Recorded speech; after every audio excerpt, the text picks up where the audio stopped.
बिस्मिल्लाहिर्रहमानिर्रहीम। टुडे जो हम टॉपिक डिस्कस करेंगे वो है ADHD।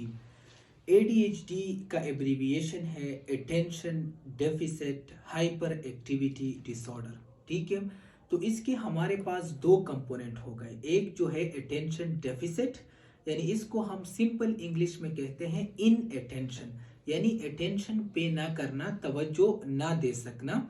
और दूसरा जो है वो है हमारे पास हाइपर एक्टिविटी, यानी एक्सेसिव एक्टिविटी।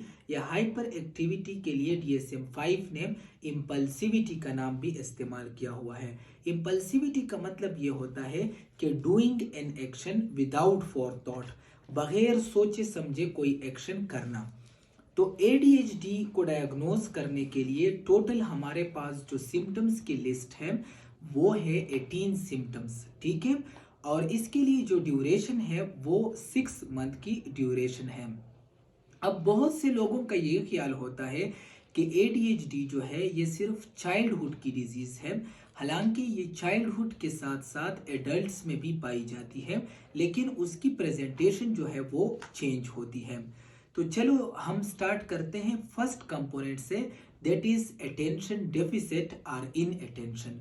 तो इसके लिए ये है कि अटेंशन डेफिसिट और इन अटेंशन इतना ज़्यादा हो कि वो एक इंडिविजुअल के डेली सोशल, एकेडमिक और ऑक्यूपेशनल लाइफ में इम्पेयरमेंट कॉज कर सके। तो इन अटेंशन जो है इसमें हमारे पास कौन कौन से फीचर्स जो है उनको हम देखेंगे।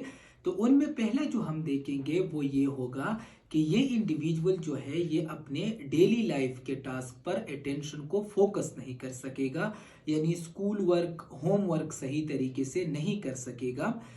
तो ये हमारे पास पहला आ गया। दूसरा जो है ये अपने अटेंशन को सस्टेन नहीं कर सकेगा। ठीक है, फॉर एग्जाम्पल आप उसके साथ कन्वर्सेशन कर रहे हैं या ये जो है ये लेक्चर को क्लास में अटेंड कर रहा है, तो ये अपने अटेंशन को सस्टेन या मेंटेन नहीं कर पाएगा। ये दूसरा फीचर हो गया। तीसरा फीचर जो है वो बहुत क्लासिकल है और क्लिनिकल प्रेजेंटेशन में आपको बहुत मदद देगी। वो ये है कि डे ड्रीमिंग, यानी ये इस तरह लगता है आप उसको बात करेंगे, you will talk to them but they will not listen to you, so that is called daydreaming. यानी वो दिन के वक्त पे इस तरह होते हैं जिस तरह वो नींद में हो, यानी आपको रिस्पॉन्ड नहीं देते। फोर्थ जो आता है इसमें वो ये है कि ये अपने डेली लाइफ की जो एक्टिविटीज़ हैं उसमें ये उसको ऑर्गेनाइज नहीं कर सकते, यानी इसमें टाइम मैनेजमेंट का मसला होता है। और ये अपने डेली लाइफ के जो इंस्ट्रूमेंट्स होते हैं, यानी अपना टूथब्रश हो गया, अपनी बेड सेटिंग वगैरह हो गई, इनको भी नहीं कर सकते और ये हर एक चीज़ को मेसअप करते हैं। ठीक है, उसके बाद जो हमारे पास इसमें फिफ्थ फीचर आता है वो ये है कि ये जो है ये अपने डेली लाइफ की चीज़ों जो हैं उनको ये लूज करते हैं, यानी उनसे गुम हो जाते हैं। फॉर एग्जांपल जो है ये अपने कीज जो होते हैं, या अगर कोई बच्चा जो है वो सन ग्लासेस यूज़ करता है या आई ग्लासेस यूज़ करता है, उनको वो लूज कर लेता है। या स्कूल में जो इंस्ट्रूमेंट इस्तेमाल होते हैं, फॉर एग्जांपल पेंसिल, शार्पनर वगैरह, इन चीज़ों को ये लूज करते हैं। साथ में जो है हमारे पास सेवंथ फीचर इसमें यह है कि ये लोग जो है फॉरगेटफुल होते हैं, यानी ये अगर कोई इसको कॉल करे तो कॉल बैक करना या बिल पे करना, इसमें ये फॉरगेटफुल होते हैं। और साथ में जो है इनमें इजी डिस्ट्रैक्टेबिलिटी होती है, यानी ये इजीली जो है अपने काम से डिस्ट्रैक्ट होते हैं। और इसकी मेन वजह क्या है? मेन वजह इन अटेंशन है।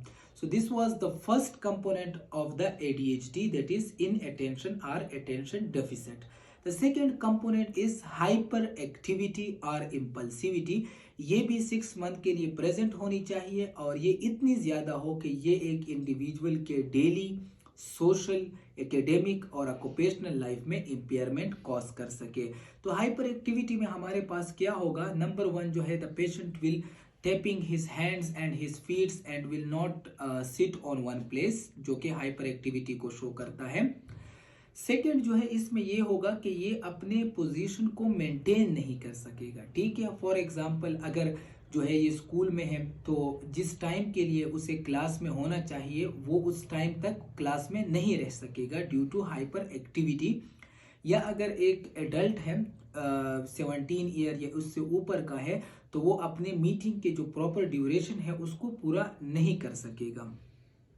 फिर इसमें हाइपर एक्टिविटी इतनी ज़्यादा होती है कि ये जो है ये ऑड किस्म के बिहेवियर करते हैं, यानी running out and climbing in the place which are inappropriate. Like ये क्लासरूम में जाते हैं तो वहाँ पर रनिंग करते हैं, ठीक है, या ये जब हेल्थ केयर प्रोवाइडर को प्रेजेंट होते हैं तो वहाँ पर जो है, अभी हमारे साथ एक पेशेंट आया हुआ था तो वो बहुत ज़्यादा ही जो है और एक्टिव था।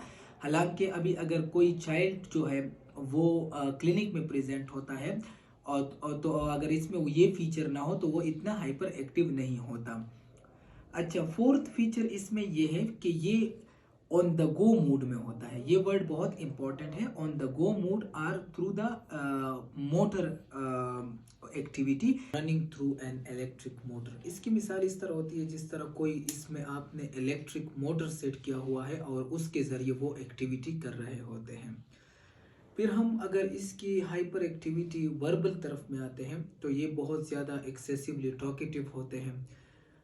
ये जो है क्वेश्चन का इंतज़ार नहीं करते और आंसर दे देते हैं, यानी दूसरों की बातों का इंतज़ार नहीं करते और उससे पहले आंसर दे देते हैं। And they have this habit of being interrupting in the work of the other. वो कन्वर्सेशन भी हो सकता है और वर्क भी हो सकता है। सो ये जो है ये हाइपर एक्टिविटी के फीचर हो गए। इसमें एक फीचर जो है वो ये भी है कि ये अपने टर्न के लिए वेट नहीं करते, they can't wait for their turn in the line. अच्छा, अब जो इम्पोर्टेंट चीज़ जो है, जो हमारे पास पॉइंट नंबर सी है DSM-5 TR में, वो इसका एज ऑफ डायग्नोसिस है जो कि हमारे पास 12 ईयर ऑफ एज है।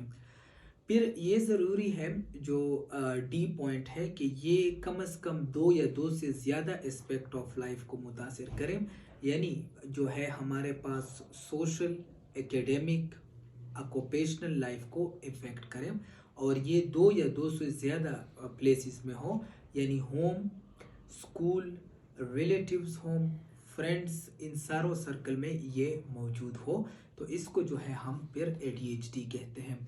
अच्छा, ADHD के जो है 3 प्रेजेंटेशन है, इसको आप लोगों ने सब टाइप्स नहीं करना क्योंकि DSM-4 से DSM-5 जब बना तो इसको सब टाइप से निकाल कर प्रेजेंटेशन में कन्वर्ट किया गया और ये प्रेजेंटेशन एज के साथ चेंज होती है।